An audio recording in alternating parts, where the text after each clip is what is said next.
Lincoln, Hey mate. hello. Hey, how are you? Another week. Another week. Yeah, it's See you. I had an interesting week. It's I'm not sure if I shared here before. Like I was looking for looking for a job again in the last month. I made a decision with my founders that it's the current company driver when I was working in the last 5 years. As amazing as it was, really incredible 5 years. Um, it's now kind of growing, to a larger organization. And as convenient as it is for me right now, kind of, and when I say convenient, like the job is challenging, but I know everyone, it's kind of, Yeah. you know, it's like so easy for me, to work with my people. Like I can literally go on 5 weeks vacation and I don't have to open my laptop. So, which is, incredible. Kind of it's like a well-oiled machine. I think I kind of say that, use that terminology a few times here and there. It's like, but yeah, that's probably the best way to describe them to me. And just kind of, they work together and don't need me. So it felt like it's the right time. And the reason is mainly, how in leadership, right? You you lead start as a team lead, right? You team few people, two, three engineers, right? Right. And then you're doing a good job or not, and they will still offer you to lead more. And you're gonna go and lead more people. And then it's kinda and then hey, you did such a great job with leading, kinda two small squads of like 4 engineers each, 10 people. How about now go jump on, 50, 20, and then make another progress, 50, because like there's not enough experienced leaders in our field. Just you progress, you make it more. So as you grow, kind of with your career, the more people you have that reporting to you. Right. Now that's the usual path. Um, what I noticed with time and even with myself is that how like usually when we learn something new, right? You kind of want to stick around there to reinforce that learning, right? Just kind of kept doing that, right? Right. Right. And then I thought, okay, let's say I'm gonna now go and join a large organization when I get the opportunity to, be a VP or something, to see, or even myself to lead double the amount of people, like 30 engineers. It's going to be a very different job from today, right? Even Right. 50, like Right. it's going to be different. Yeah.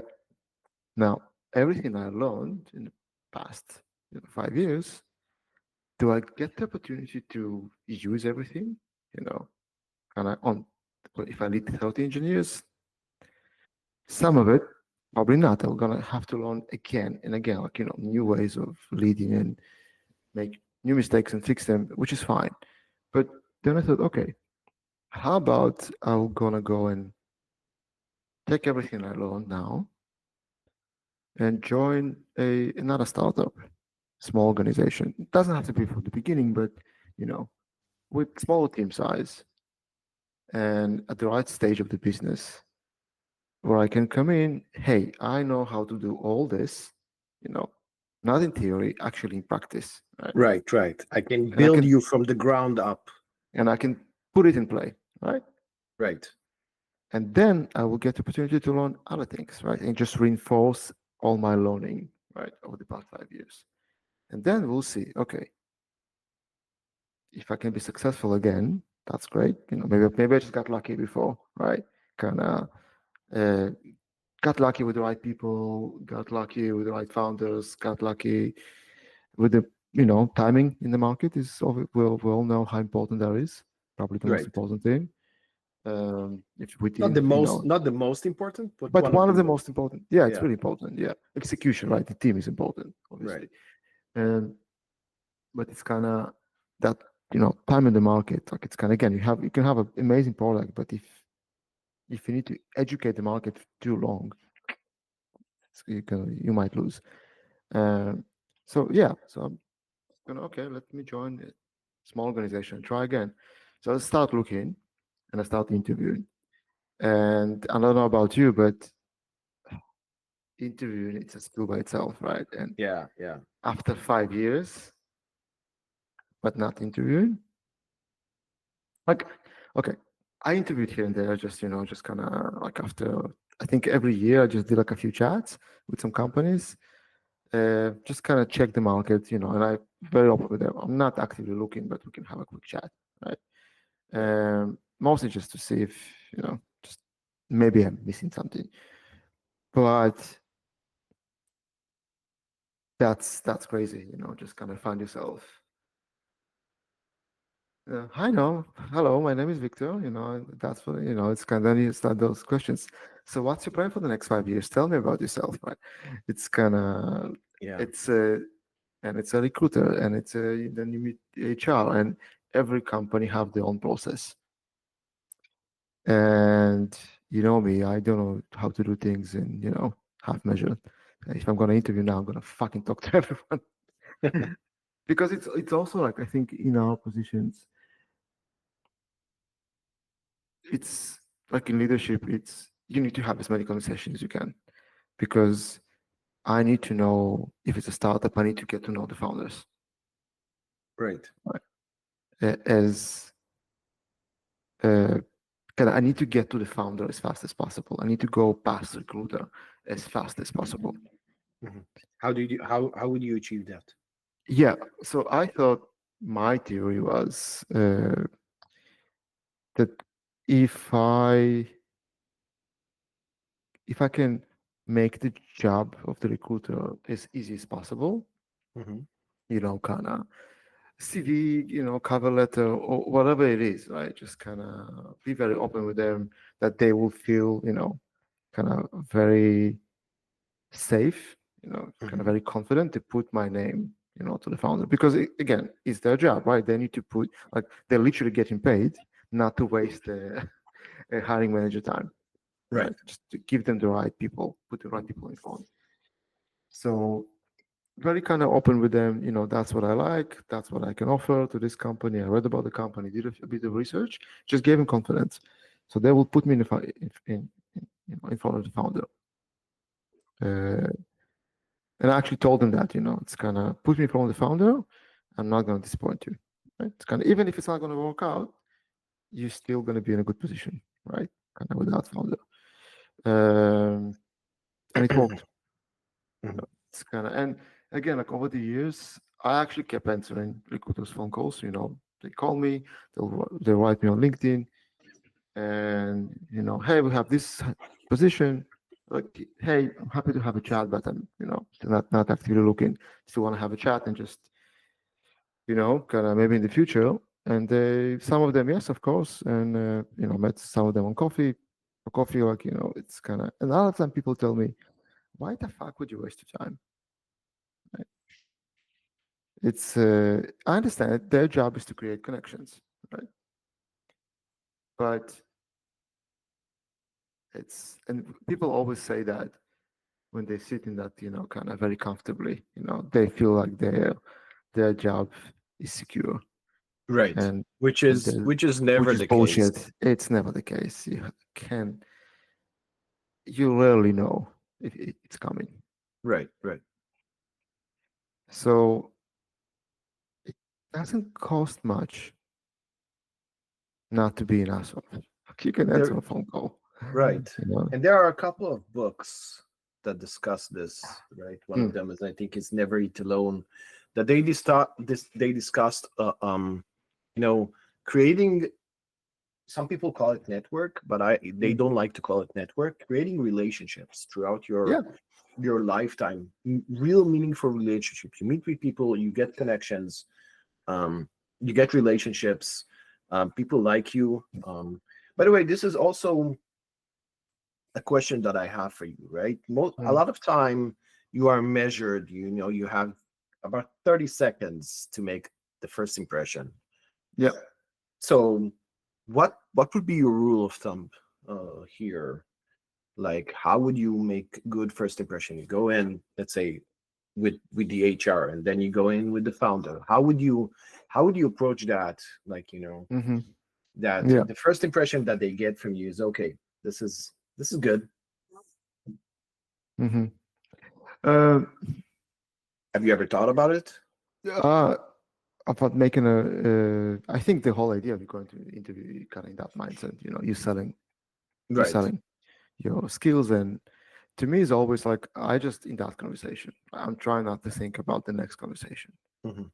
I'm just trying to be in that person in front of me. Like, yes, I want the recruiter to pass me to the founder, or to the next stage. I'm not trying to bullshit my way through that, right? Right, of course.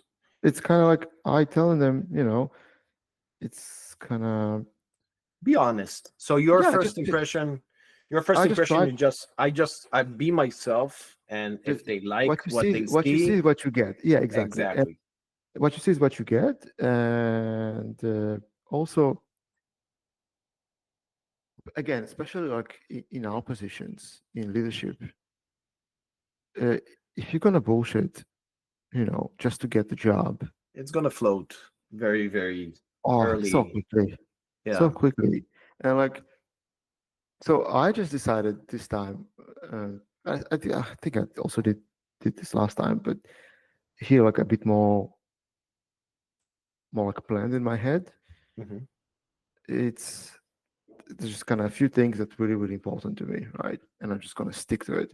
Number one, don't work with ourselves.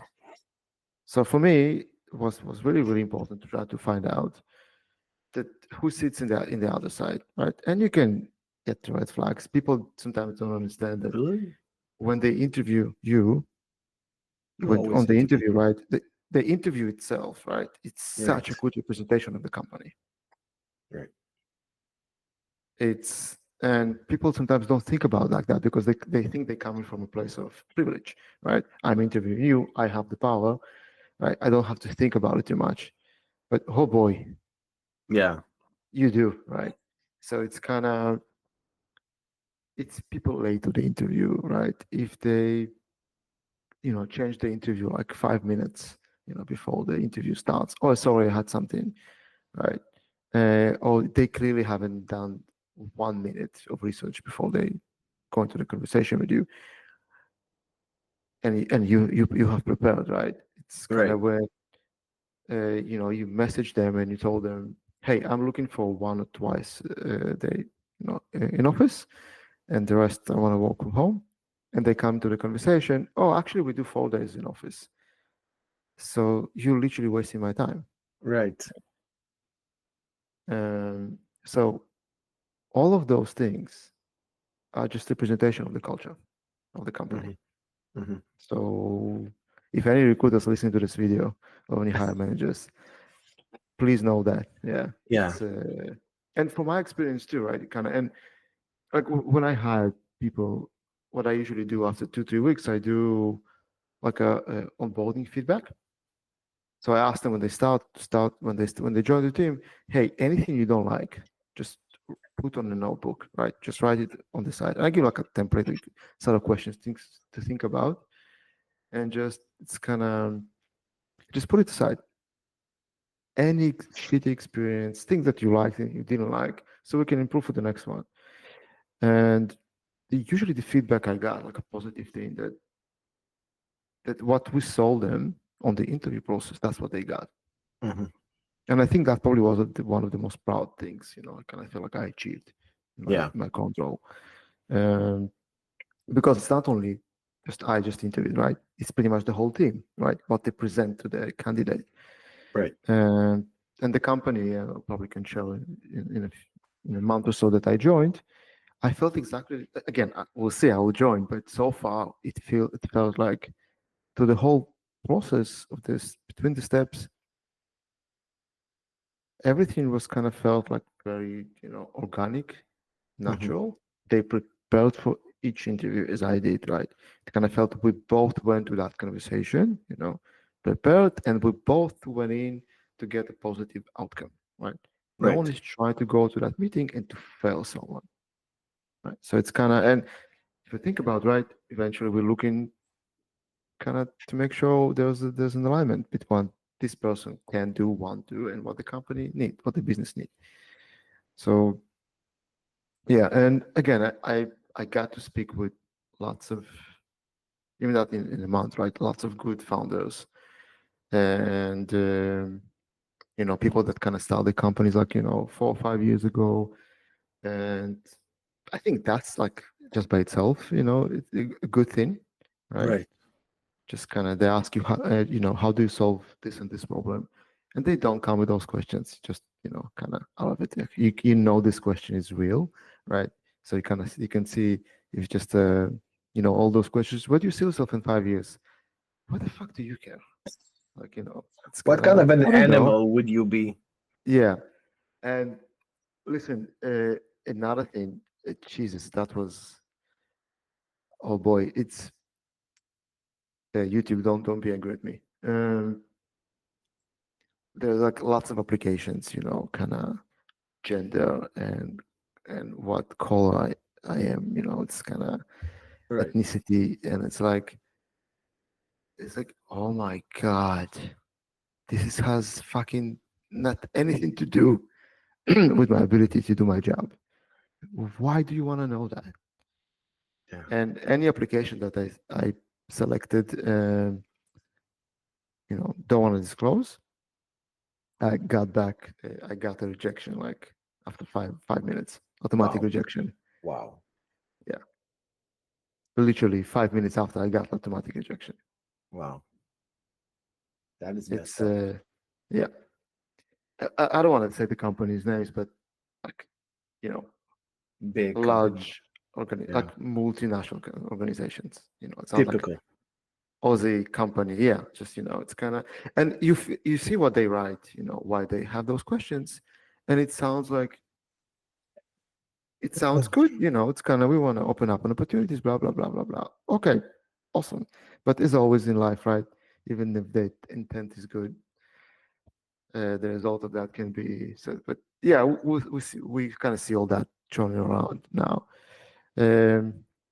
Or just kind of changes. We'll see. All that will fall eventually. But it's it's an interesting process. Also, it's kind of, you learn how to pitch about yourself, like an elevator pitch, right? Right. You ask about like first impression. Yeah, and so it's also a good exercise, I guess. Uh, but it's a change, mate.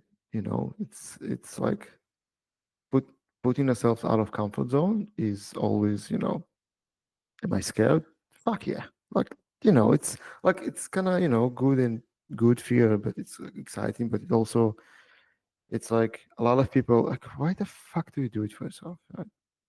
Just, like my dad probably, shut the fuck up, it's gonna, you're getting a good salary. What do you need this shit? Just, be quiet and kind of, and just do your job. Like, what is this you want to learn and do? Like, yeah, it's different generation, right? It's Yes. got Yes. They yeah, they they couldn't like there were generations that um the word risk taking, adrenaline, did not talk to them. What do you mean risk taking? The risk is all over us, or surrounds yeah, us, and we're just trying to survive. Like if we don't do anything to provide for our families, we're gonna die. So hmm you have comfortable, beautiful life, and you want to risk take. What do you say? yeah. Which again, which it kind of makes sense, right? Because like it's amazing how we, people like species, how we adapt to both, good things and it's kind of, and bad things. How like it's kind of, when we're not hungry, right? Right, right, right, Or right, like right. we're not This cold, we're is not hot. You like immediately start thinking about, what am I? It's kind of, what's important to me. It's like the moment we have a bit of free time, like kind of philosophy kicks in, I guess. Like it just kind of those questions pop up. And this is gonna, I mean, from my perspective, right? I think this will come, and we ended the previous talk in the with AI. with this.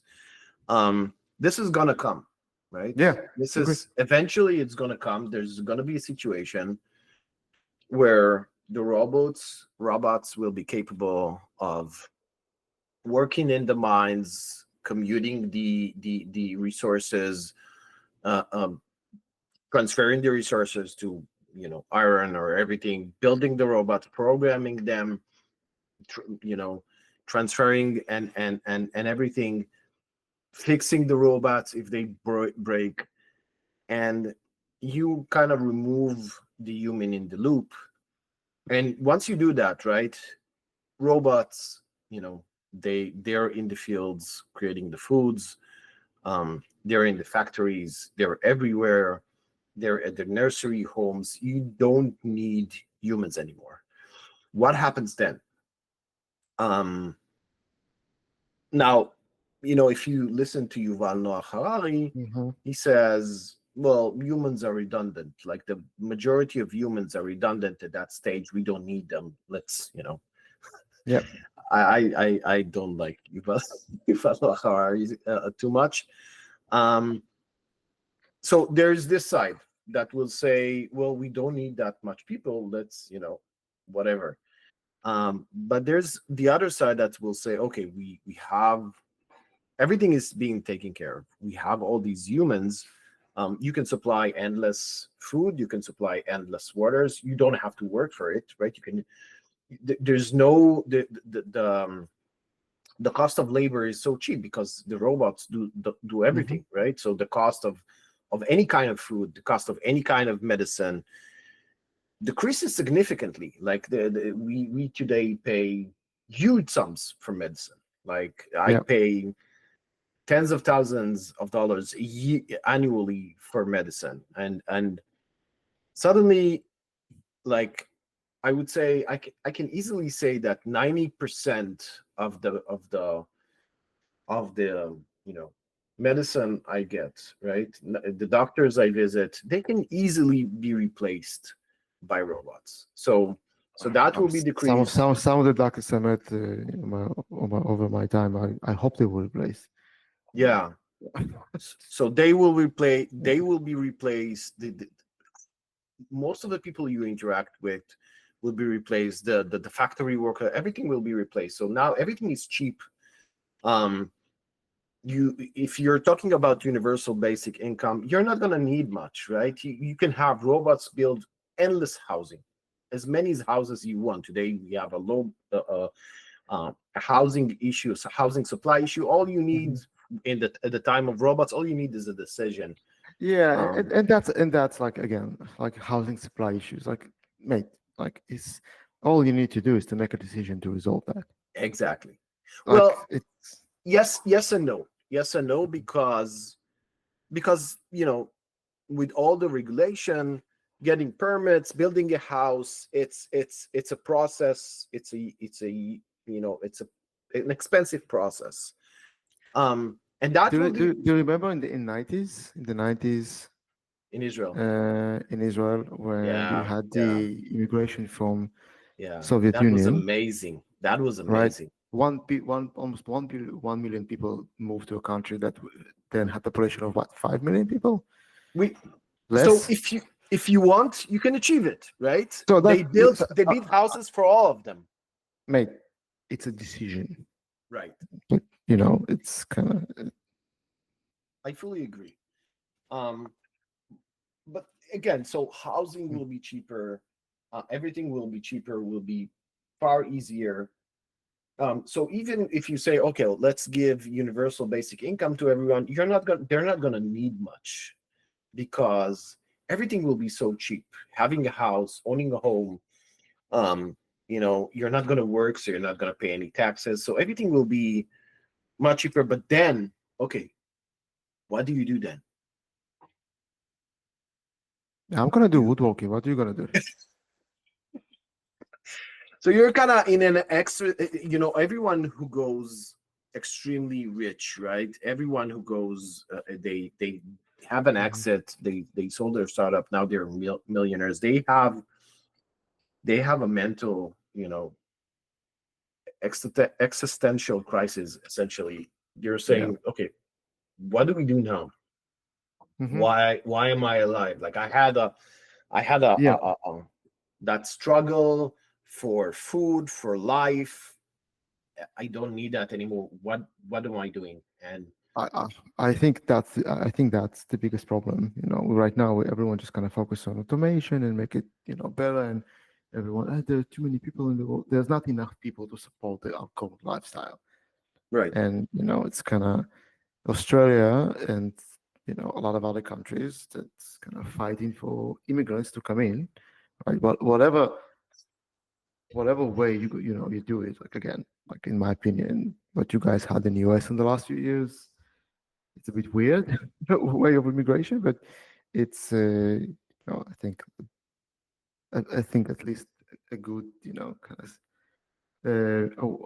a very professional way of kind of checking who the people are that come into your country is a good idea, and yeah, that I think what is Australia is doing, and even now a lot of people kind of just kind of pissed off, but it's hey, there's too many people at the same time, which I understand, uh, but I think pretty much everywhere, maybe not in Israel, there's a problem of there's older population, right? A lot of people exiting the workforce, right, not enough entering, because expensive, because some people think we're not going to have enough water in the future, which is total bullshit, and whatever the reason is, probably one of the biggest reasons because it's very expensive, right? It's kind of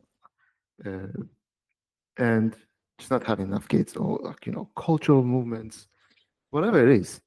So, and it's like, and I'm just going to turn it back in engineering. It's there's also we don't need engineers anymore. AI will write the code. Okay, hold your horses. It's going to change the job for sure, 100%. And you know what? It should, right? It's kind of coding is just a tool, right, and right, it's slow, and mistakes. A lot of the mistakes can be avoided. They should, it's kind of so eventually engineering, right, is about solving a problem, creating, building, and you need that engineering mindset. Uh, and so if AI would make me more efficient, great. But I don't know, since I started in this field, all I hear about every country I go to, there's not enough engineers. yep. And now we're telling everyone, don't study, don't go become an engineer. AI will going to No, replace everyone. that's And it's like, what the fuck are you doing? that's not gonna come. It will come, It but will come, but the job will change, right? It's going to be it's different. not gonna time soon. The end result where you take the human in the loop, the human out of the loop, it's not gonna come anytime soon. You know what scares me in the short term a little Hmm. bit? Hmm. That we're not going to have enough senior Engineer. engineers Uh-huh. because they probably going to become fucking unemployable. Not because they're going to say, I don't need to be employed by anyone, right? It's kind of, I myself I can build small products, right? The good engineers, right? The kind of good your staff engineers, engineering managers, engineers that have people skills, right? That can understand business, Hmm. that can now they sit there, kind of with help of AI and build small products and more tools. It kind of, do they need a graphic designer? I don't need a graphic designer for the beginning, right? I can just use the tools. Right. I understand enough of UX, right, just to get me going. Uh, I actually think we're going to lose a lot of those engineers to that, to independent work, to Hmm. independent, create their own shit. Um, which also great, right? But Right. then we're gonna have people, I don't want to start, I don't want to go to this field. So, and I don't see any answers from universities, right? Kind of like, when was the last time universities were ahead about, updating the education system, right? Yeah. To prepare for the modern workforce. They're doing a shitty job for fucking the last, I don't know, 60 years. And Yeah. I don't see them doing a better job now. So I'm actually, do I worry about automation? Not yet. I'm more worried about in the next 5-10 years how it all's going to look like, how they're going to solve the shortage of good engineers, because you still need them, and you still need a lot of them. So I yeah, I don't know, mate. Will our salaries, just going to be doubled because of that? Who knows? Could be. Maybe. Yeah. That's what happened here with COVID time, by the way. In Australia was closed. Salaries didn't double, but I remember I was hiring then, Mhm. and Australia was closed, and a lot of Australia engineering, it's a lot of it is coming from immigration. So you had junior engineers with 2-3 years of experience asking for 150K salary, right? It's At the boom market, right? yeah, and companies, give them that because they want to raise money, and they want to show the investors, I'm going to increase my headcount by 20, and you have other companies hiring engineers from the market, so so their competitors won't hire them, Right. shit like that. You guys had that in US, I think, more than anyone. Oh yes, Yeah. in the US and especially in Israel, there were crazy times. Similar, yeah. You had Amazon just offering like crazy bonuses, right? Just AWS. And they immediately as the bust started, everyone fired like Yeah. huge part of these engineers that, oh, we actually don't need you. Bye. Yeah. By the thousands, right? Yeah. By tens of thousands. And I remember here in Australia, oh look, Facebook is firing. Like, yeah, but all those engineers are not gonna flood the Aussie market. What are you talking about? Right? Like, so it kind of come down, like it became a bit normal, but it's so yeah, it's like, I don't know. Like, listen, I listen to Yuval Noah Harari and other. He's a philosopher, right? Like, his job is He's literally, an historian. he's an He's not a historian. philosopher. Yeah, And true, he's true. not, Yeah. I don't, What about even liking him? Like, I listen to him. You know me. I listen to people I don't like yeah, probably same as here, much as I same listen here. to people I do like. Yeah. I listen to him because I like how he can stay on point for like 2 hours of conversation, which is an amazing skill. Yeah. He can open a point and close it in 2 hours, and it all makes sense. It's. But I think every time I listen to him, right, is forcing me to think about those questions, right? Do I agree with his conclusion? Not necessarily, but it's I'm thinking about it, and Right. maybe I think that's what he wants to do for us, right? Just to think about, just like, as a good historian, philosopher, whatever. Don't forget, we had big changes in the past, right, of our history, and usually people don't respond kindly to changes. Right.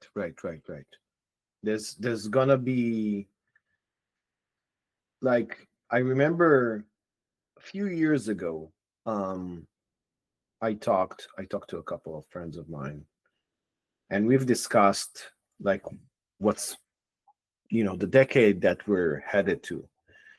And it was, I think, 5 years ago, something like that.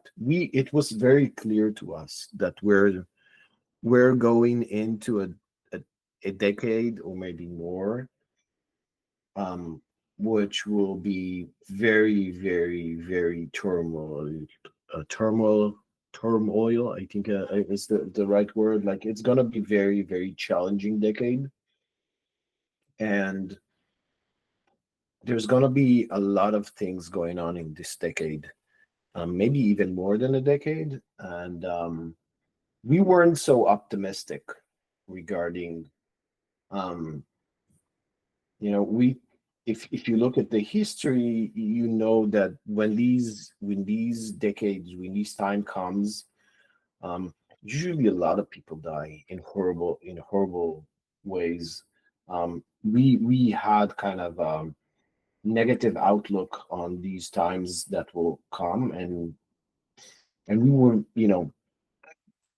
but again, who knows? There's really no way to know. You can estimate based on past things that happened, but past performance doesn't indicate future results.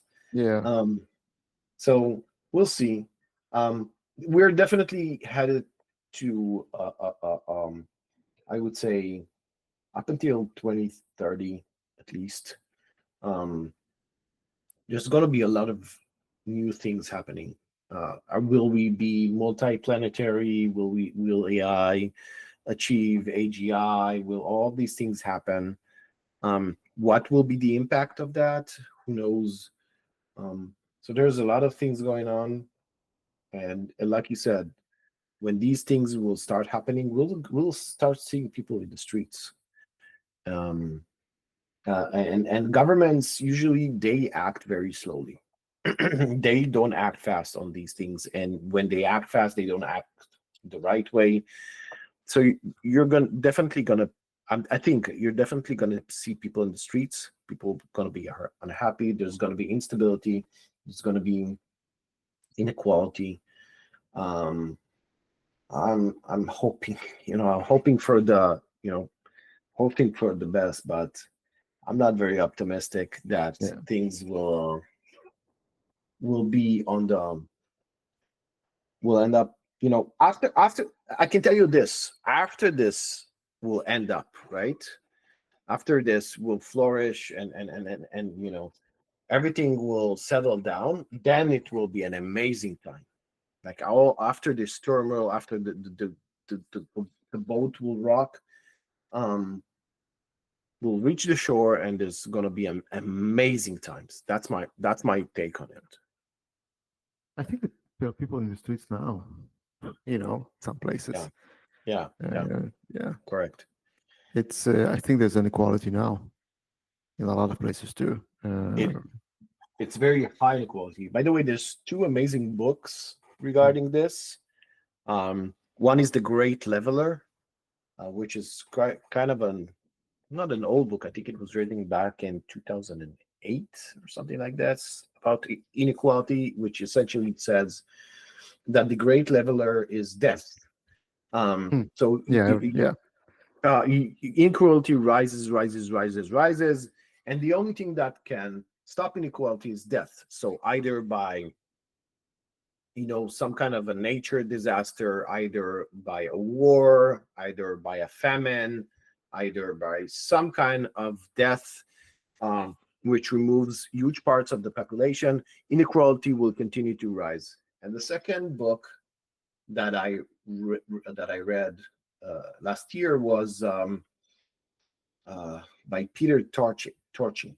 Peter Turchin, End Times and Elite Overproduction. So he's kind of continuing the Great Leveler, saying essentially that as inequality grows, you're going to have more and more elites competing over less and less resources, because there's not enough places for the elites at the top.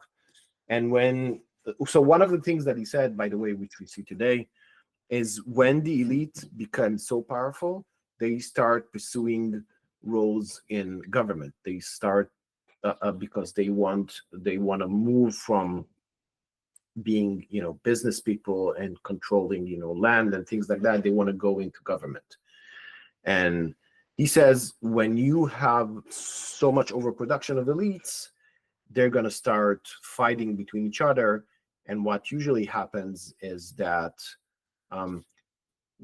wars happen, revolutions, bloody revolutions, when you have that elite overproduction. He said that there were two times, I think, in history that was prevented. One is the Magna Carta, and the other one was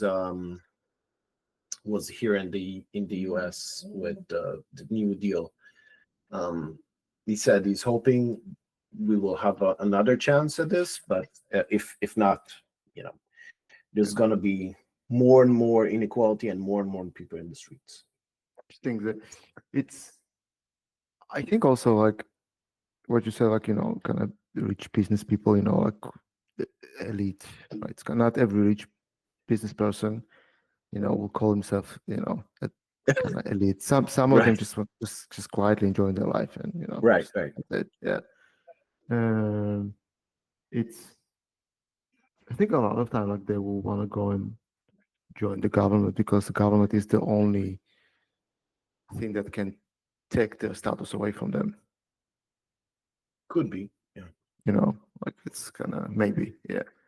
And yeah, obviously, control, protect that. And like, what's next? So it's kind of back and forth, like world politics and engineering leadership and stuff. It's like, it's always, what's next? What's the next role?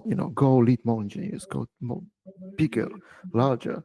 It's like the only growth, right, is vertical. There is something like in horizontal movement too, right? It's kind of taking a step back, even if it's for a short time, right? Okay, let's say I'm joining this company, we're going to be a small team, and then we're going to grow again in a year, to allow, I'm going to be exactly the same amount of people, right? But even that year, right, I think, again, and we'll see.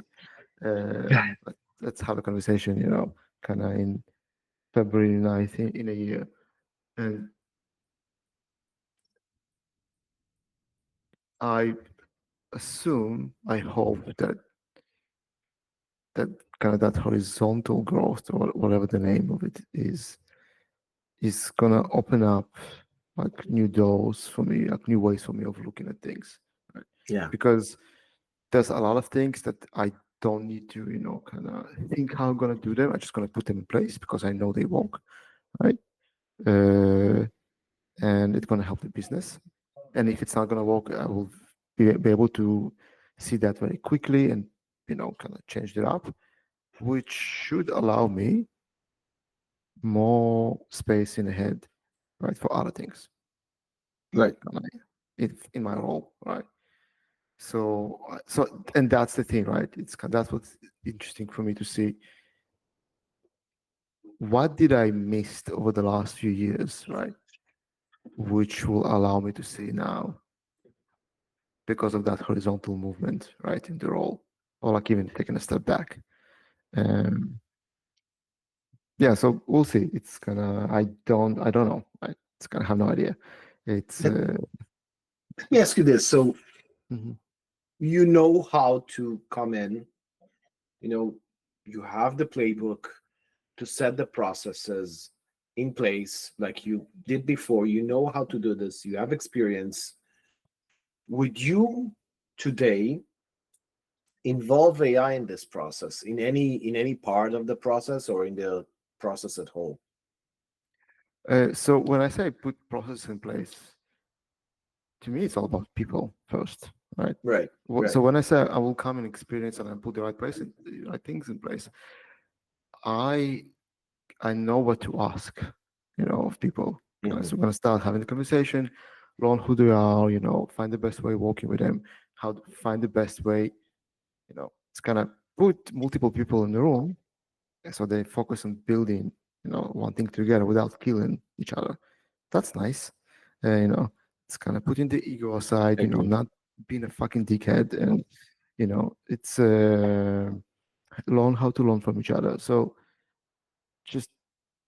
you just need to understand what makes people tick to achieve that, right? So that's what I mean. So so today I will that's the first thing I'm gonna try and do, just understand what makes them tick individually and then as a team. And then I will put the processes to support that. And obviously, with the business together, kind of how to make that grow. But because, I'm not novice about but having that conversation, right? Kind of have that structure in my head, right? Just kind of go and get that out of people, and know what to do with that information. So will I involve AI? I think I will chat with ChatGPT or with other models. It's kind of I'm doing it today. It's so it's kind of remember I told you every time I went to 101, right? Kind of I put my notes just for me. I feed all that to ChatGPT. And is every advice from ChatGPT is helpful? Fuck no. No, it's kind of. But what it gives me, it's like it's like it gives me an opportunity to kind of like ping pong of ideas, right? It's like with someone because I don't want to share with I cannot share with anyone at work. Right. Right. It's their personal. I'm not sharing it, right? But with this, I can put it in place, right? Kind of, hey, those people are in one team, right? And help me to understand, right? It's kind of how this person can help that person, what will be needed. So it's kind of interesting, right? So that's how I'm using it. Because yeah, again, if every advice that it gives, no, a lot of it's just very generic bullshit, right? But sometimes Right. it kind of makes me think about something, right? Kind of it will put something there in place, and then it will be kind of interesting. Then okay, then I'm gonna go read about it. So it makes me a bit more efficient with time around research and things like that. So that's helpful. Yes. Something interesting happened in the office.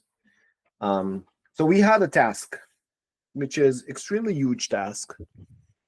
We estimated it for we gathered a few people. We wanted to estimate the scope of the task to go to management, and it's kind of a task that came in at the last minute. So we added buffers. There were a lot of story points. And one of the things that I immediately, we started having conversation is let's bring AI into the loop to, create AI agent that will, automate some of this process and reduce some of these tasks. And we started diving into, bringing AI in the loop and in parallel doing, the manual stuff and doing all of that. And a week into this process, actually 2 weeks into this process, my manager came and he said, "You know what? I have an idea." And he brought in an idea that doesn't need AI, doesn't need that doesn't need anything, and completely like it was such an elegant solution. Like it was a brilliant, elegant solution.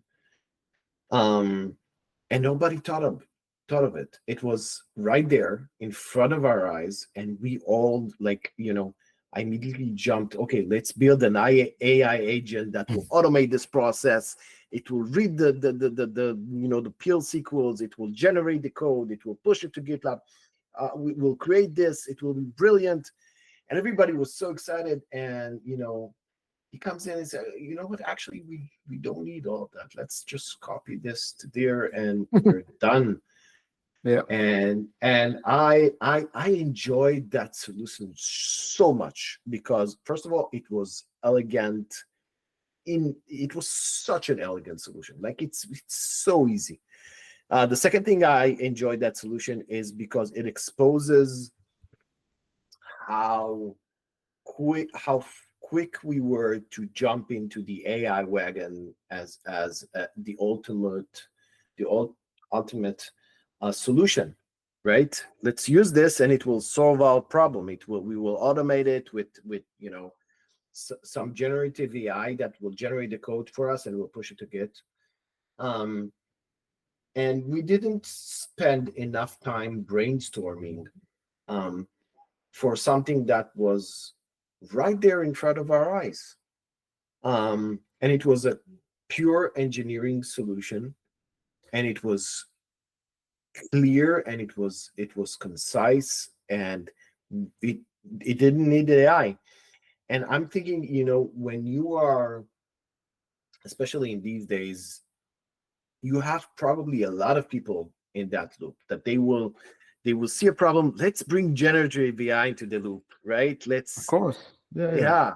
And you don't need it. You don't need it. It's like, let's automate the process before we understand the process. Right. Exactly. Like, you don't know what you're automating. Right. Like, it's kind of like the whole idea of automation is to make a process efficient, right? Like, it's repeatable. There's, it's kind of the person that doing that, that process, manually, is not gonna grow, not gonna get better. It just automatic, same thing and again and again and again. So machine can do it, but then that person can go and do something better with his brain, right? It's kind of right. It's so, like, to me, like, when I code and I use AI, if it can help me write the most common unit test, right? Can I write a function? Okay, give me unit test for this, and then then I can focus on more edge cases by myself. Awesome, Yep. Saves you time. It gave me more time to focus on more meaningful The important tasks. stuff. Yeah. What's wrong with that, right? Which is awesome. Which is, again, leaves me more time for more important things. So I think that's great. But now the question is, how do I know that he missed the edge cases? The AI, right? Right. It's kind of, how do I know that, oh, there's something missing there, right? It's kind of,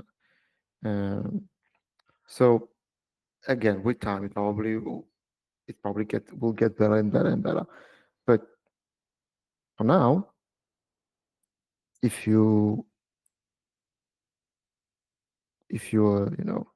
join as a junior engineer and you never had to write unit tests by yourself, or go into the flow for many years and try and learn how to anticipate edge cases and understand what's actually being done with this feature, and you're just gonna throw AI to solve everything, that would be horrible.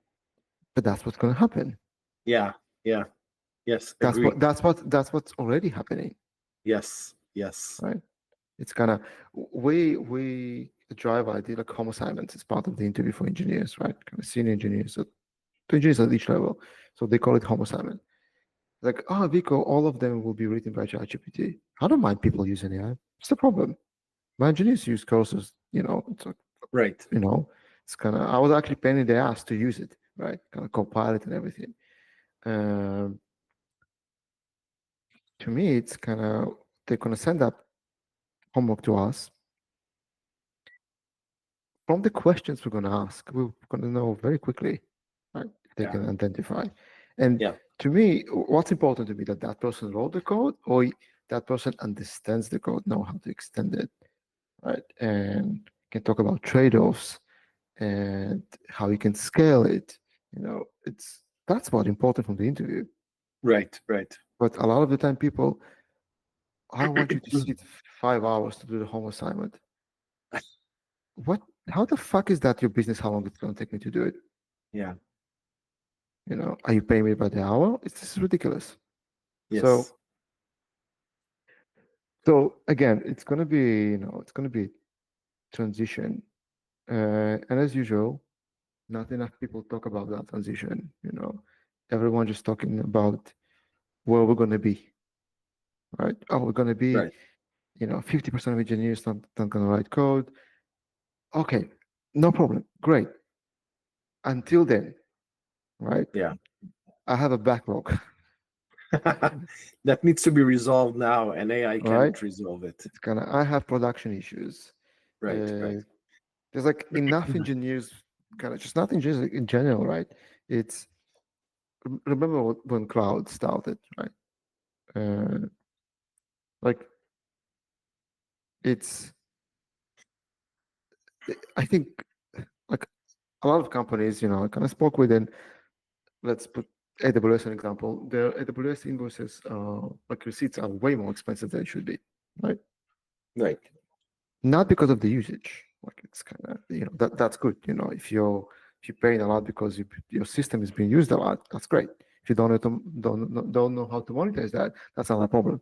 But it's a lot of the time it's high because people are lazy. Right? Do you Right. need that such a big instance to run? Right? Is your RDS instance needs to be that big? Right? How many requests per second you get? How many queries? Did you actually look at your slow queries? Can you improve that by indexing? Right? It's it's automation can also make us lazy. Right? Right. Right. So Right. Right. you go into cloud, you're creating that service, that server.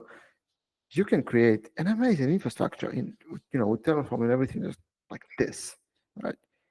You can literally support a product that can handle million users a day, with so quickly today, really, like with no time. If you're going to do it efficiently and cost efficient, that's a different Yeah. question, right? So, and most people, they think, they build their product in a way it's going to be used by thousands of people. Great. Also, make it robust. Build it in a robust way that when you get to those thousands of people using it, it's going to be, you're gonna scale that easily to support that. But until then, right? Until then, how about you don't fucking spend $5,000 on the biggest LDS instance a month, Right. right? It's I think automation is great when you automate in the right things and it's actually understand, the purpose. And again, what do you do with that time, right? What's next? And we kind of said that. What people going to do? Are the people going to go on the streets, right? Kind of. So we're going to go and replace This is all of definitely our. not the short term. Yeah, exactly. But it's gonna. Let's say we're going to replace all of our engineers. Okay, awesome. Let's look at the engineers. Let's say engineers are 10% of the population. I'm just giving a number, right? They usually get paid very high salaries, right? Right. Which means they've been taxed a lot. So government is going to lose all that tax. Nice. So It's here's like, again, yeah. this is the old way of thinking, because Hmm. um the reason you need tax dollars, the reason you need money, and this is, by the way, there are two schools of thoughts here in this process. One school of Hmm. thought say um AI is the same as every other um change that happened Yeah. throughout history. So if you look at the industrial revolution, if you look at all of these revolutions, you're going to get the exact same result. You're going to get, look at history, see what Hmm. happens when things change. There was, there was things were in a turmoil, and then they settled down, and everything were fine. This is one school of thought, and they say, if you look at history, Hmm. you could rest assured that there's gonna be jobs, and the job is gonna change. The second school of thought saying this AI thing is not something we can, extrapolate from history. because this is something completely new. Yeah. And therefore we're going into the unknown here. You will have to rethink everything, every structure. Right. Yeah. And I don't know what it is, but definitely in the short term, I 100% agree with you. I noticed myself, like I become lazy engineer. Like throughout, like for example, I needed to write a parser, and I think I spoke about it last week. And I needed to write a parser, and the AI was able to produce up until a point. And what I noticed is when it produced code for that parser, I was lazy. Like, just give me the code. And it didn't work. It didn't work. And the only way to actually make it work was for me to stop, to go into the documentation, to read the documentation, to learn about the functionality, to learn about the text, to learn about the everything that I needed, and to implement it myself. So AI, whatever it produces, whatever the generative AI produced, was able to bring me up to a point. From that point on, it just produced garbage. And if if it would be able to produce the full solution, I would probably not be able to know. Would I ever need to know? I don't know. But I would not know the things that I knew after diving into the documentation and saying, okay, let's, AI doesn't produce this. I need to understand what's going on here, and then to write my own code, which I did. But yeah, it definitely turns you into lazy engineer, because you don't need to know things anymore. You don't need to know how things work. If you dive into a new database, you are now working in Snowflake. You don't need to understand how Snowflake works. You just tell ChatGPT, write me a query for Snowflake, and it writes you, and you just copy and paste, and it works. You don't need to dive into Snowflake documentation and see maybe there's a function there that might help you, or maybe ChatGPT will be able to do that for you. There's no need to know all of this. There's no need to be an expert in Snowflake in order to derive the efficiency. But it's up to a point, today at least. It's up to a point. From there on, if you're still a lazy engineer, you're damaging the organization you're in. Agree. I think the fundamentals have not changed yet. Right. Critical thinking,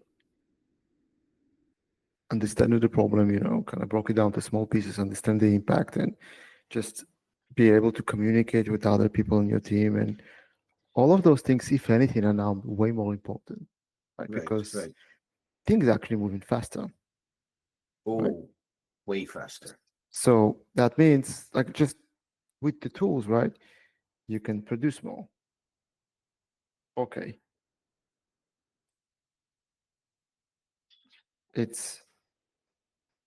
Are we there yet? Can we support a faster output of engineering work? Kind of that, pretty much like the whole life cycle of of building a software is changing, right?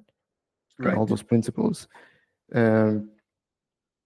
Just kind of psychologically, it's we're still looking to those code reviews, right? So there's more output, and then we're looking in that output. Yeah, it looks great. It's kind of, so it's like, as a team leader, as engineering manager, you sit there and you're just getting more and more output to review, right? Because engineers can code faster with AI. Right. Okay, cool. It's are you actually able to, look so fast? Unlikely. If not, not in an efficient way. Not efficient. So you can, so, and you're like, oh, I don't want to be a bottleneck. You're just going to approve for things to go out there. Exactly. So, okay, need to start kind of thinking it, need to start thinking about those things, right? Again, in the future we're gonna have a system that we're gonna do it automatically. Awesome, great, I'm happy. Until then, Now, yeah, again, for now, right, I need to upskill my engineering managers and my team leads and myself, right? How can I be better?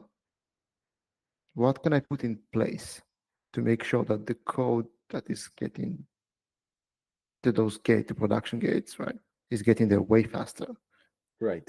right? And our product managers are ready for that, kind of, or whoever, right? That, hey, we need to talk about product managers too, right? It's kind of, fucking job is going to change. Yes. Oh, yes. It's likewise, talking about engineers, there are a lot of other professions in our industry. It's kind of build the software, there's lots of moving pieces, and it's not only engineers, right? Oh, It's no, that no, no. they need to Everyone. change their game, right? It's Everyone. yeah, exactly.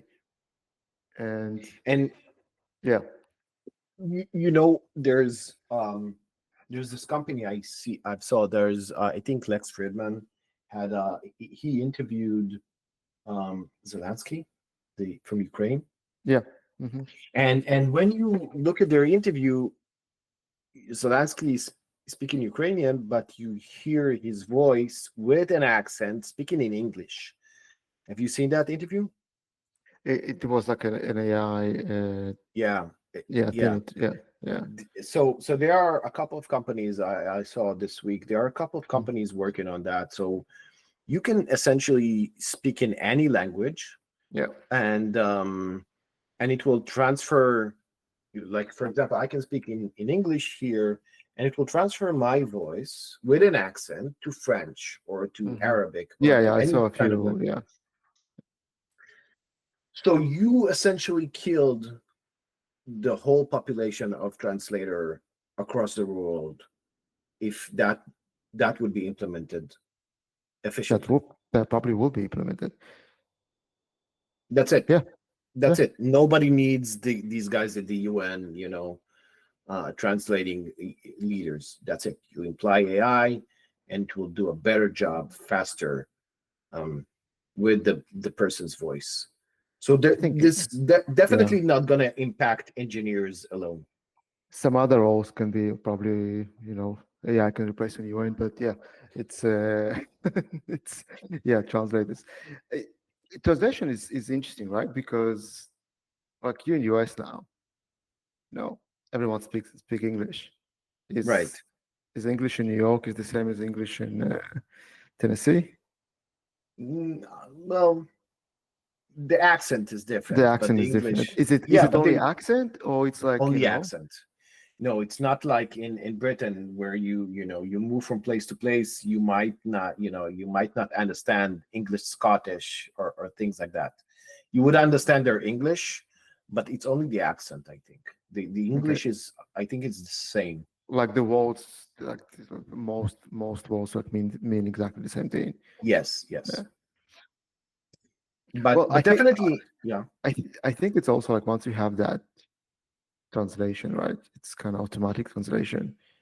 It will just force everyone to have like one language, I guess. It's not needed anymore. I don't know. quite the opposite. You do not need to learn another language. You used to need to learn English in order to Hmm. read the books, in order to understand the material, in order to speak to other people. Once you have that translation, once you grew up in a land where people don't speak English, but you can look at the book. Communicate, yeah. You No, can I mean like communicate. kind of that uniqueness sometimes, like it's kind of like some places.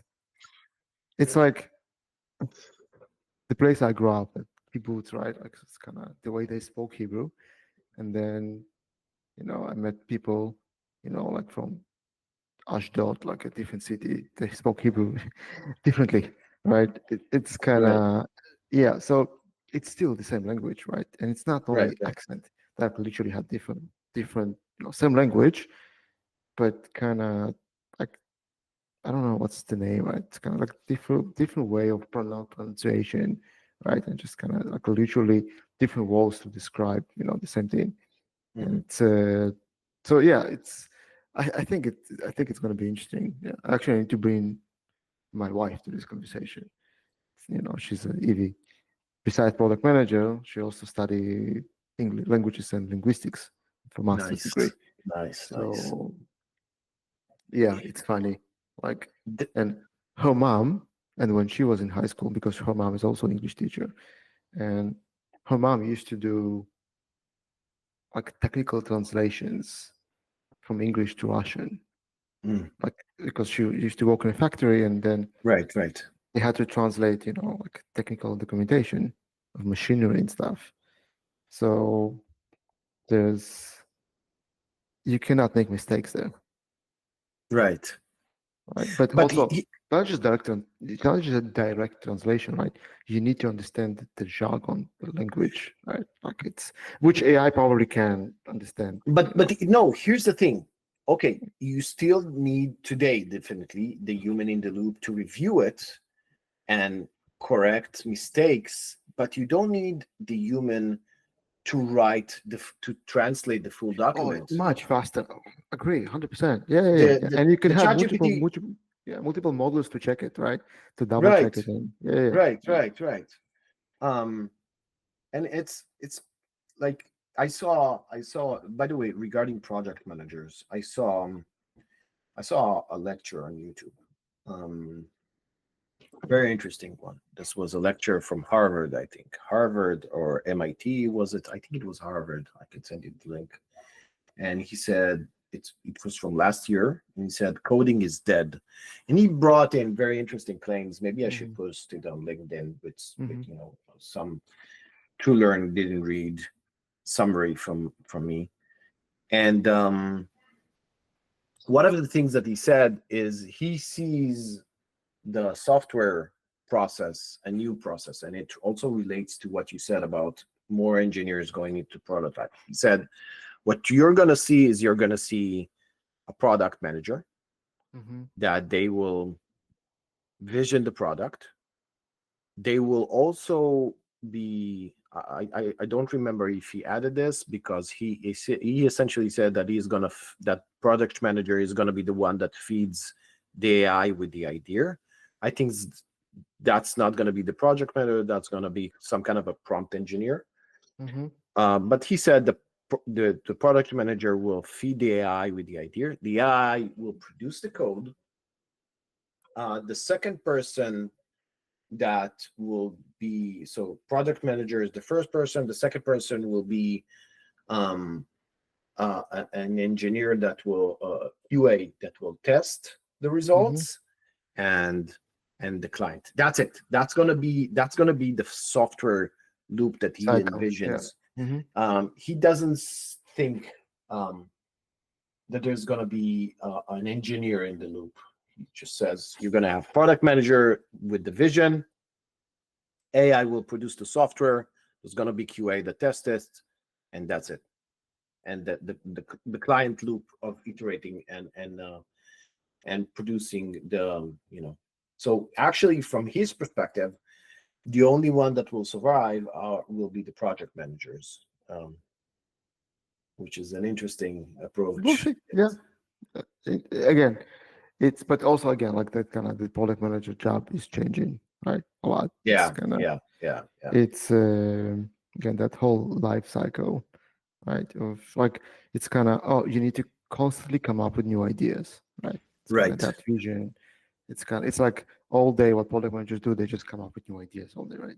Again, that's pick up an idea, build something, like all that will be much faster, right? Right.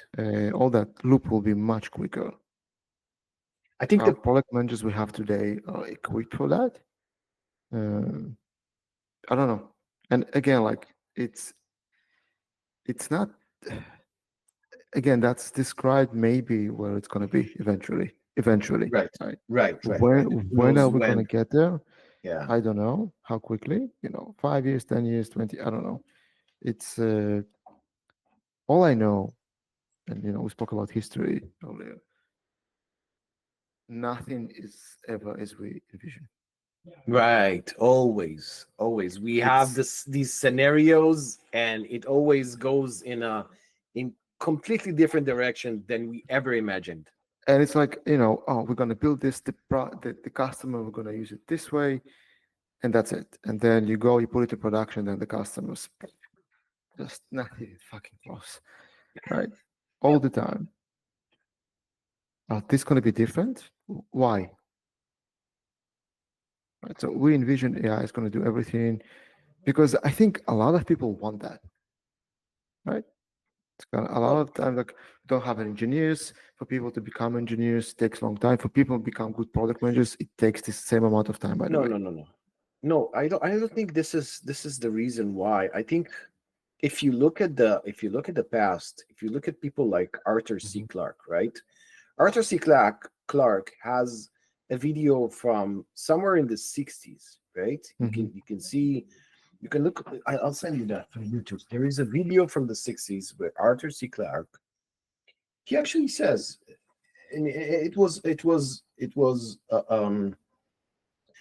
the logical conclusion that the end result that he says back in the 60s we have today, computers and machine, that they're very primitive. At the end result, in the future, we're going to have computers and machines that will be able to think for themselves. They will be able to behave from themselves. They will suppress human. They will be supercomputers. They will suppress human intelligence, and they will be the next step of the evolution. Mhm. And he said that humans will take a step back, and these you know these computers will be the next step in the evolution, not of humans, but for them. We actually came up until that point, and they will proceed from there. So it's not like people, oh, we want to get rid of engineers. But if you look at if you did you know envision properly the evolution stage of computing, Mhm. you would come to that result that, okay, this That is this conclusion, is yeah. yeah. I'm not saying people want to get rid of engineers, by the way. I think a lot of the time engineering, because of lack of resources in engineering, it's the bottleneck, right? It's the execution. Right. Today, So yeah, definitely today, today. yeah, of course, yeah, of course, Yes, the yeah. So I execution think is definitely the bottleneck. so. Everyone just want for that to be faster. Oh yes, oh So yes. so that's what I'm saying. Everyone just kind of say, you know, so everyone AI will resolve all that. Sure, maybe. Okay, great. It's until then, we still need to, it's gonna. So again, it's things are changing, and I don't think people just they kind of say, "Oh, that's not gonna happen." You know, come on, get your head out of the sand. Like it's ridiculous. Of course, it will, right? Yeah, Eventually, yeah, yeah. and just use the tools, understand the change. Can it be? It's happening.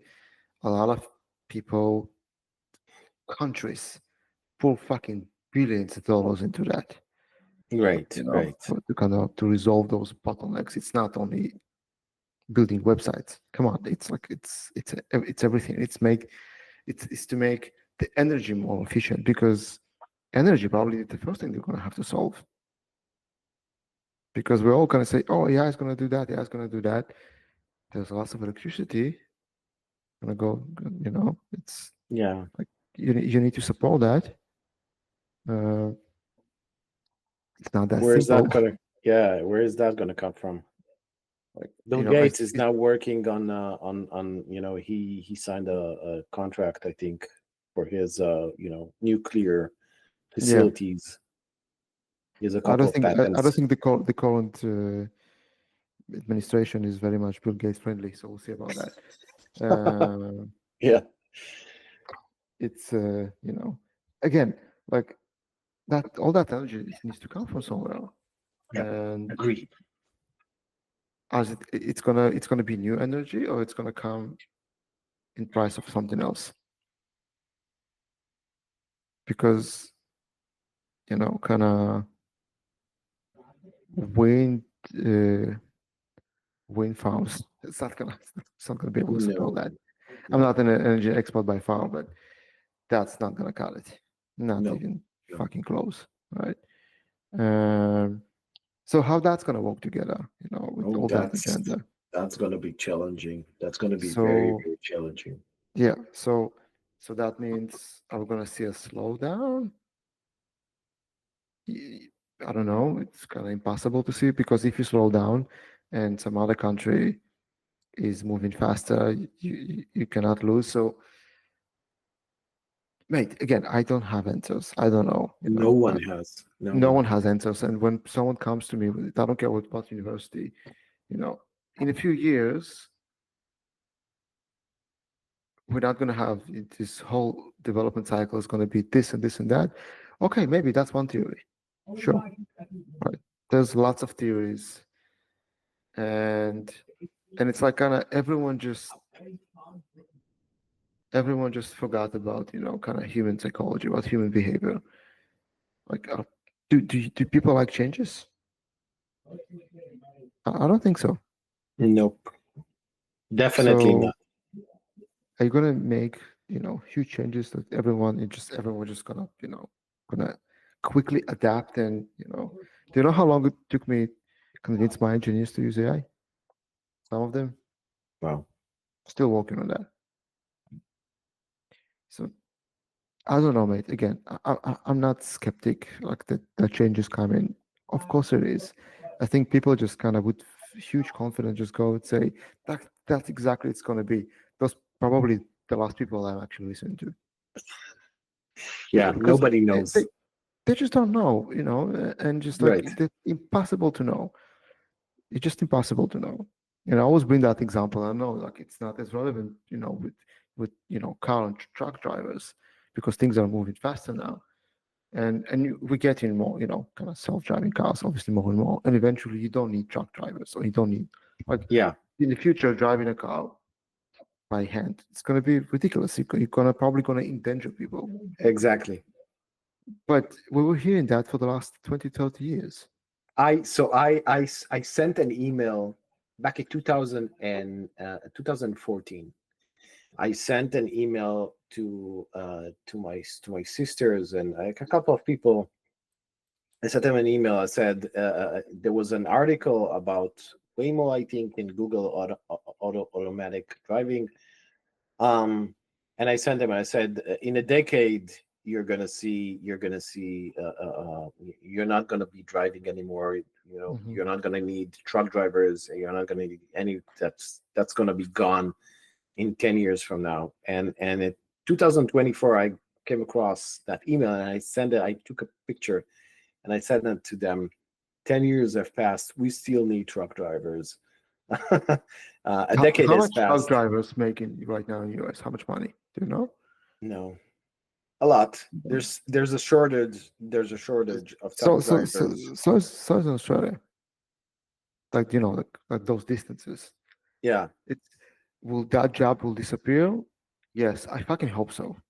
yeah, You know, but the but timelines, right? again, and is software analysis like the same timeline? Probably not. Much faster.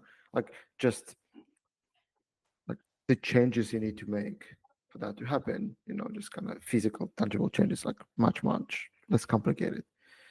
It's all kind of virtual, but people are still people. I think, regardless that life cycle of a product. So we're just gonna have more products. Like with all the engineers will disappear. No, we're gonna have less engineers. I think in my opinion, we're going to have less engineers, right? Too soon. If any, like that's kind of my opinion for now.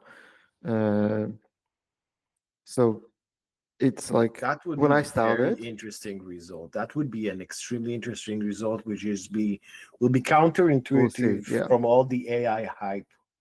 yeah, yeah, exactly. We'll see. So I think it's gonna be like, um, um, it's like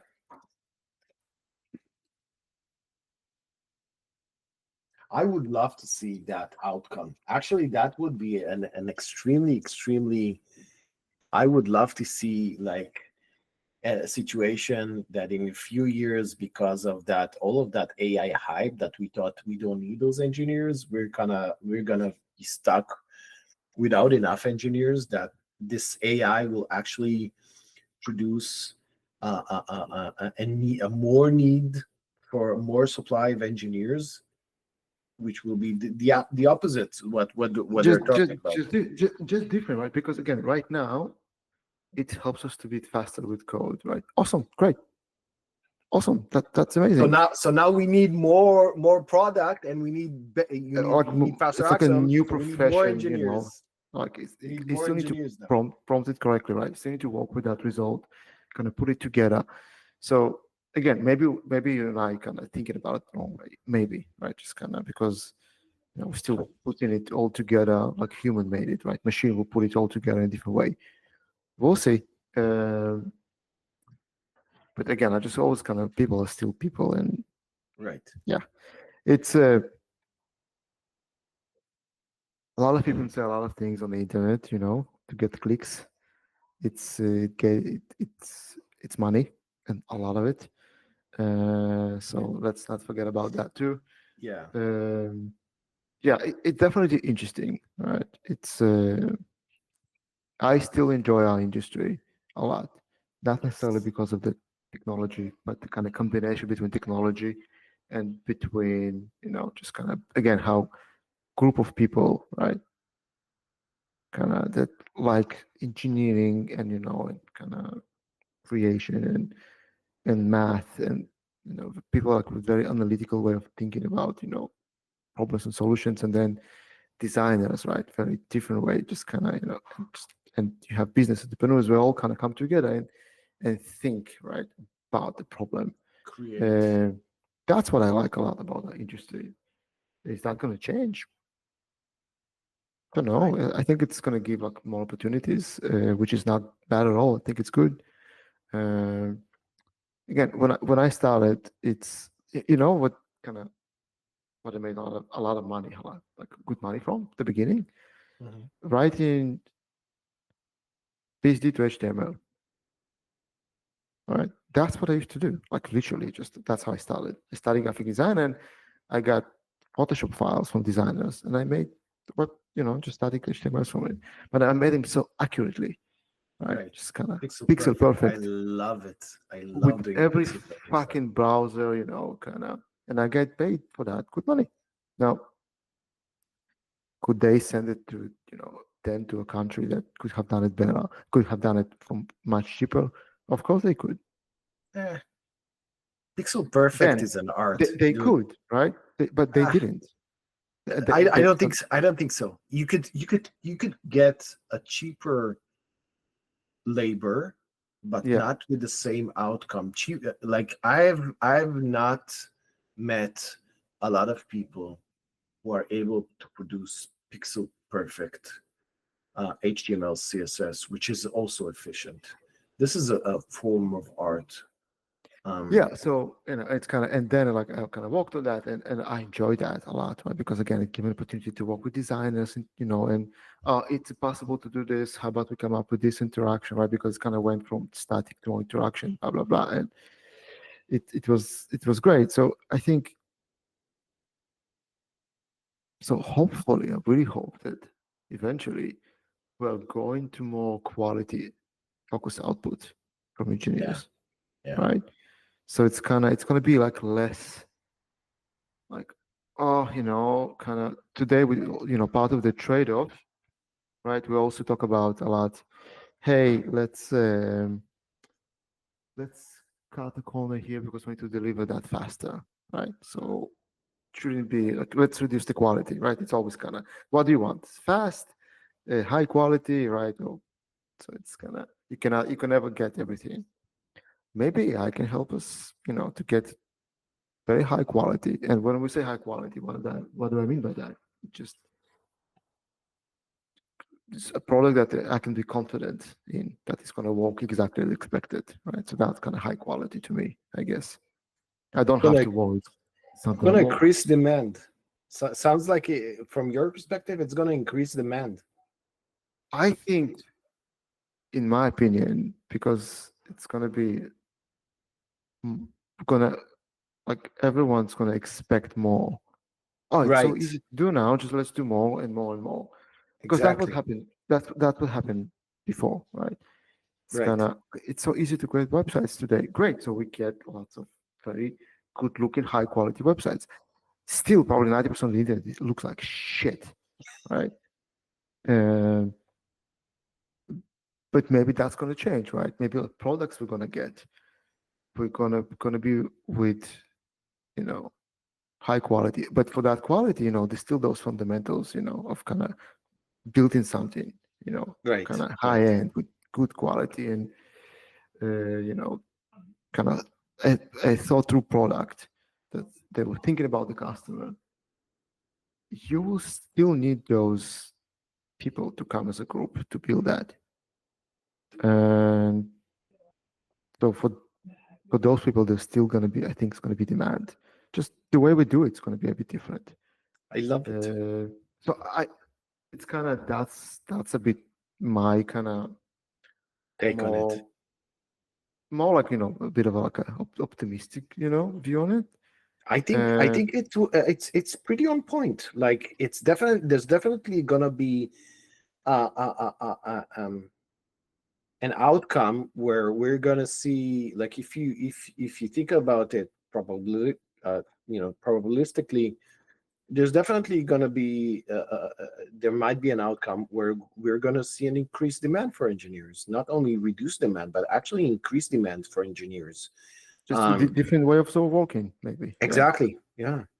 Amazing. I would Engineering love is to a see way of that happen. thinking. Yeah, so we'll see. But and the more kind of on a negative outlook is that I will have to join the army and fight against robots. I don't know. We've seen that movie. Yeah. So yeah, it's so that's also an option. Yeah. This is why a lot of people are afraid, because they're saying, when we will get to that point. Because that's what we do. We're afraid, we've seen that movie. We all No, seen but like that movie. it's people. That's usually the first thing we do. Like I think you told me you sent me that book, and it's that fear is blocking us Right. from a lot of new things. Right. Right. Right? It's Right. like probably like the biggest blocker of everything. Um, so sometimes we fear, like again, we fear of something unknown. Because it's probably like not so long ago, a few hundred years ago, if you turn left in the forest, you're going to be eaten Right. by an Right. animal. So that makes sense, right? It's kind of, are you going to, somebody going to eat you if you're going to change your careers? No, you're going to learn something new, right? So, but it's that fear of unknown. Sometimes probably just, we probably haven't changed enough quickly, kind of internally as the way we live our life changed. Right. But there are, like, logical reasons, right? All these films like The Matrix and all of these, when the Mm-hmm. machines becomes extremely extremely intelligent and they surpass humans with their intelligence. And if at any point in time when they surpass human with their intelligence, with their capabilities, if at any point in time they come to the conclusion that humans are redundant, um, the the outcome will not be favorable to us, because there's no way we can win against that. That's the theory, right? If it's such a super, I forgot the term for it, but if it's smarter than any human, a thousand folds, you have no capacity of winning against it in any kind of battle. um you will be destined to lose. So the fear from it is a logical one. Will it happen? Who knows? There's a lot of people who say that will never happen, and a future AI will love to live alongside us. But there's some people who do fear. Again, nobody knows, but in No. those movies we always win. So I'm good. Yeah, Yeah. yeah, I agree. So yeah, it's yeah, it's interesting one. One sec, I think I have a book here. Um, yeah, it's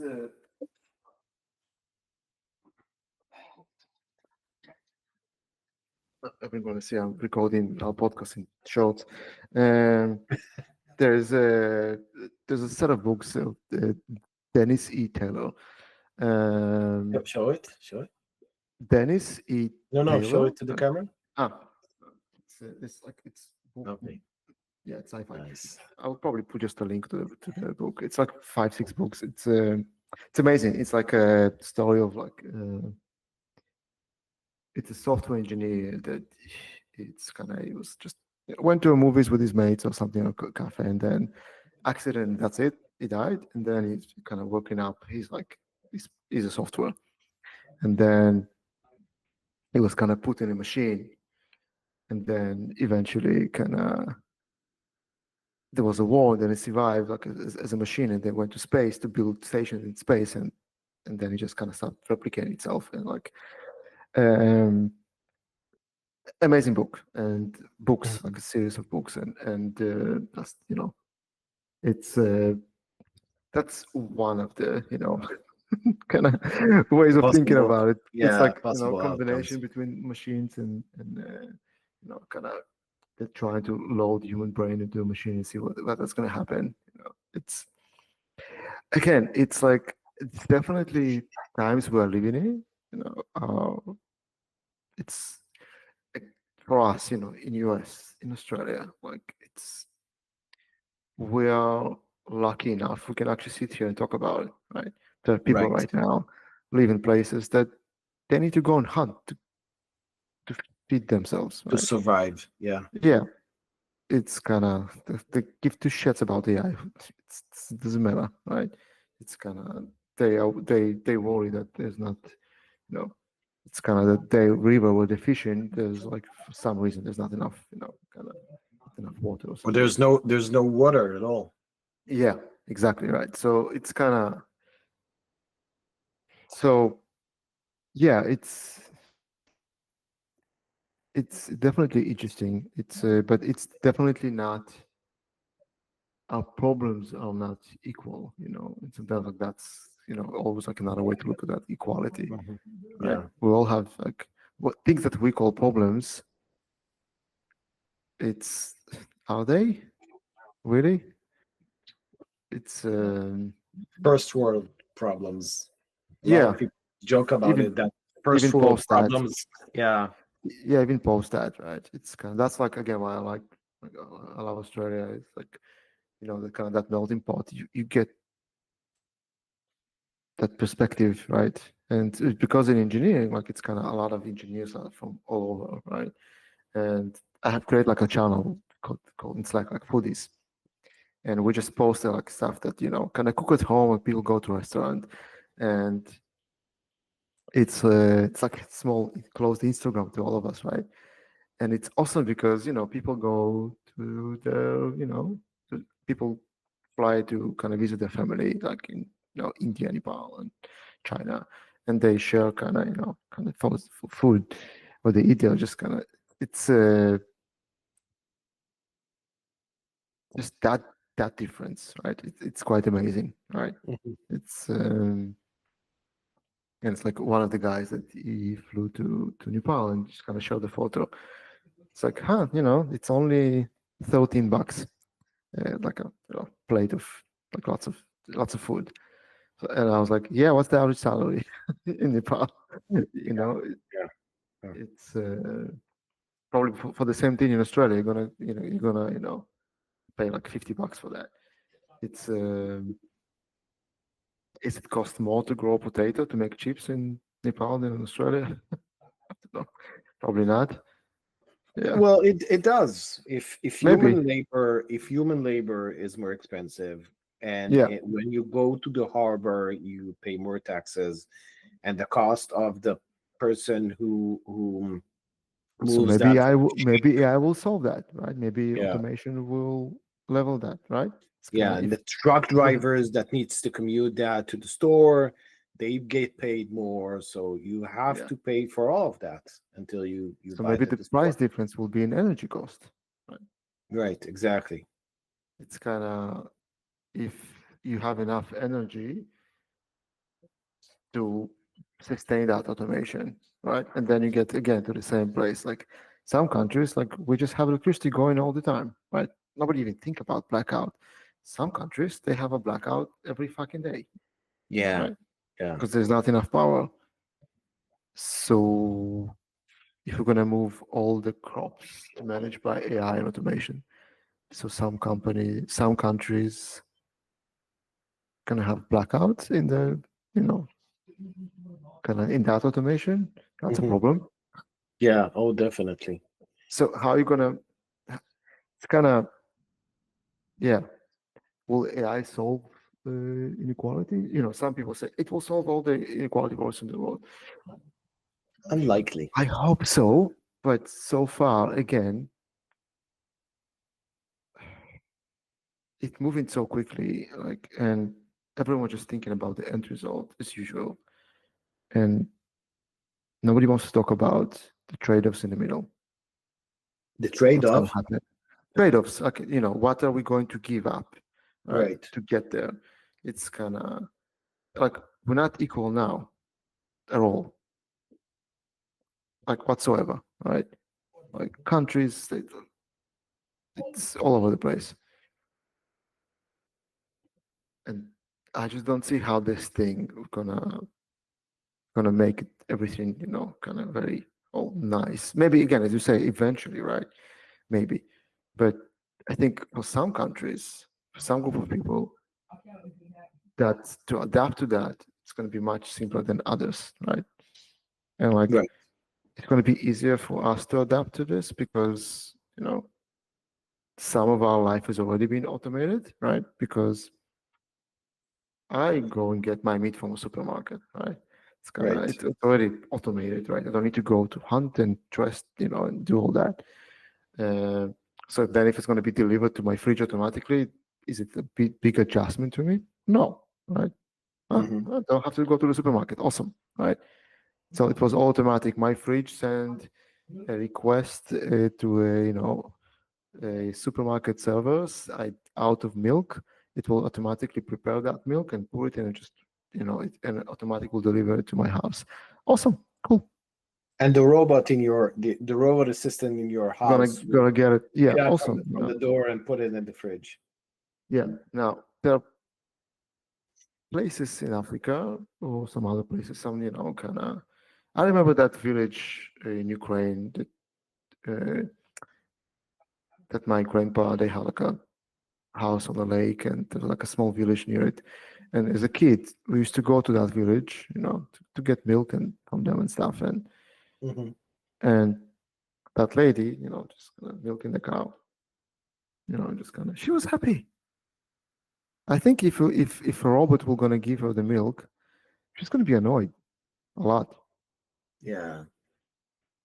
I think she's gonna throw stones at that robot. Yeah. I don't know. Yeah, I don't know, mate. It's moving very quickly, and it's yeah, it's interesting. It's we'll see. Yeah, we'll see how it's.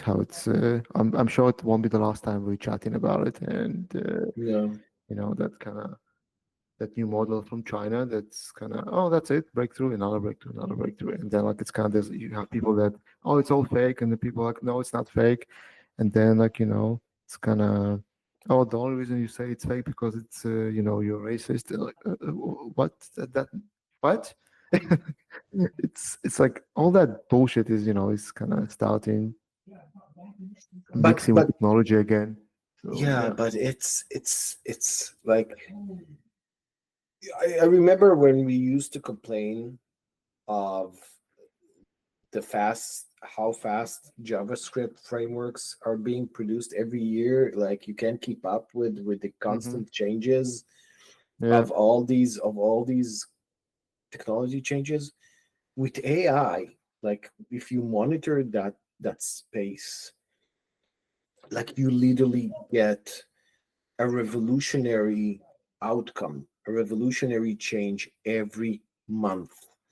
That is insane. Like just this week, this past 2 weeks, we had, Mm-hmm. we had the O3 models, and Yeah. you see them break the all the tests, and they get more and more and better outcomes.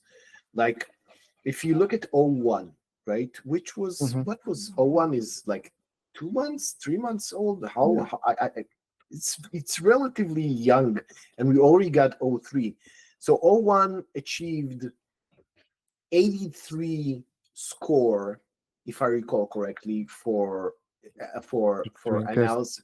Yeah. analysis Mm-hmm. of doctors' Mm-hmm. IQ. And humans, right? If you compare that to humans achieve something like 50 or 30%. And so AI surpassed any human doctor by a huge margin. And that was a few months ago. And now that was on O1. And now they have O3. Just a couple of months passed. And in those couple of months, you had R1, you had O3, you had all these revolutionary changes. It's just like at the beginning I was following, like, oh my Yeah. god, oh my god, oh my god. Now I just What's gonna happen when we're gonna, be like all the information is there, like, can you kind of fed in to that. Like is it's it possible? Is I it don't know. possible? Like, are we allowed? Like, this is something that I'm wondering. I know. Quantum computing is probably the only thing that will be able to, run through that amount of calculation. No, I'm not saying regarding the actual computing. The compute, yeah. I'm saying about like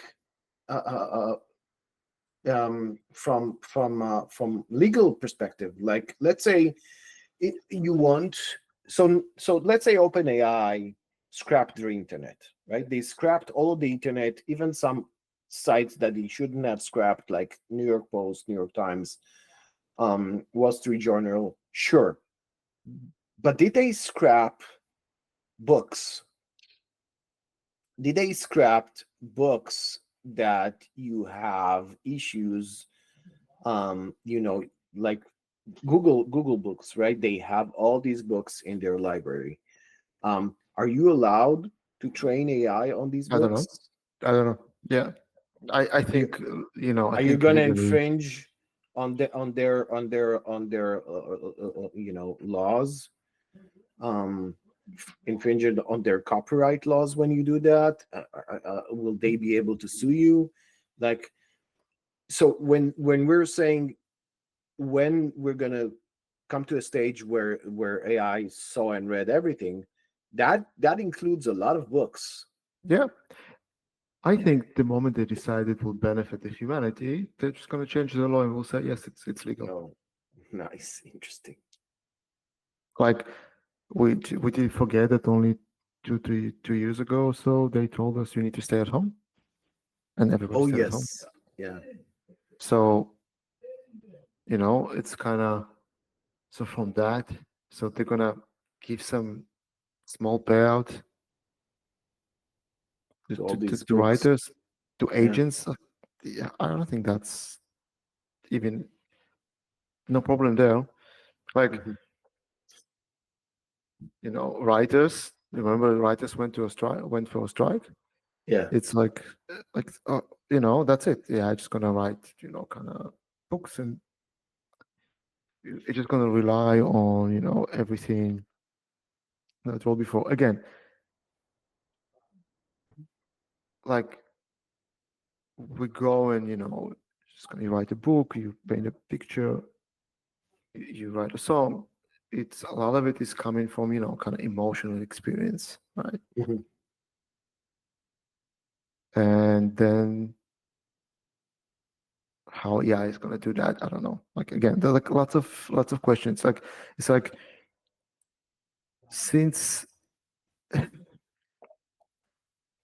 IKEA was created, right? Kind of in similar stores, and I'm a bit closer to that field in the last few years.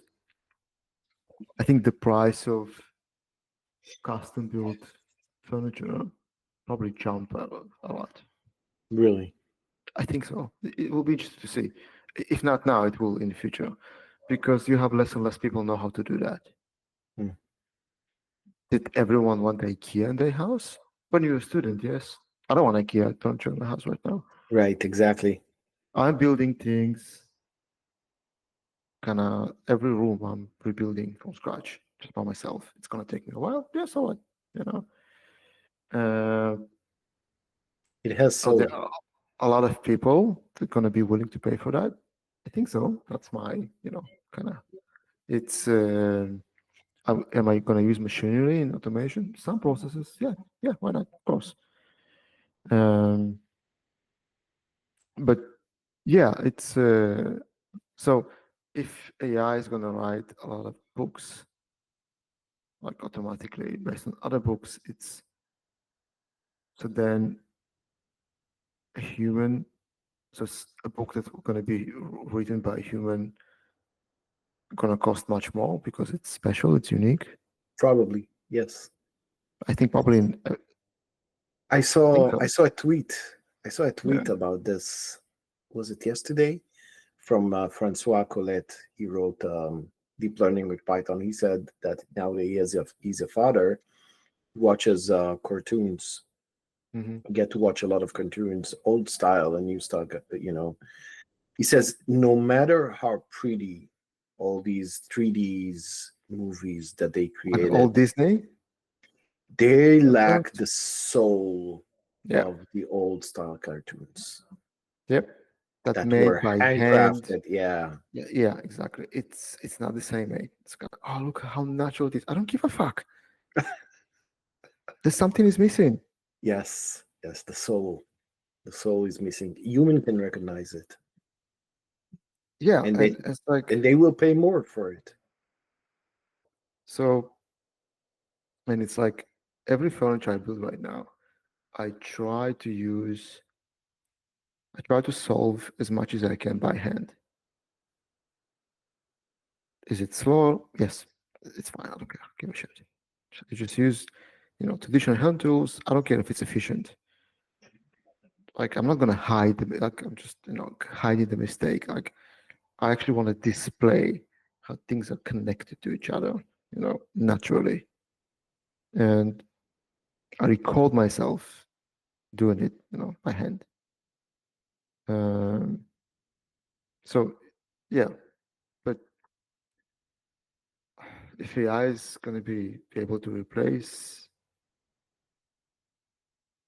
me, that like today you have CNC machines. They're just kind of huge. They're just going to go and write and create like the whole kitchen. I'm just going to build that. And then you can go and have someone that, what? I don't want this. Everyone have the fucking same kitchen. Right? Yeah. I don't want this. I want to pay some asshole to build by hand all my fucking drawers. Right? Mhm. And I'm gonna pay a lot for this because I want to tell them also, don't you fucking dare to build this for anyone else. Yes. Don't you fucking dare to put this in a machine. Yeah. I want you to sit and fucking sweat. Right? Right. It's like diamonds. For how many years already we can create diamonds artificially? Pretty long time. Yeah. And we still kind of, oh, I want that diamond from Congo. Right, only because of some fucking child died for that. That works for you? You fucking kidding me? Horrible. Yeah. Like, so It costs more because it has more value when human do it. When human it produce has it, more it has value more because value. someone else, it's kind of thinks it's unique, I'm gonna pay for I, that. I don't think it's You think it's only it's this. not just that? You think it's actually like value I in them. saw a YouTube video. So there's this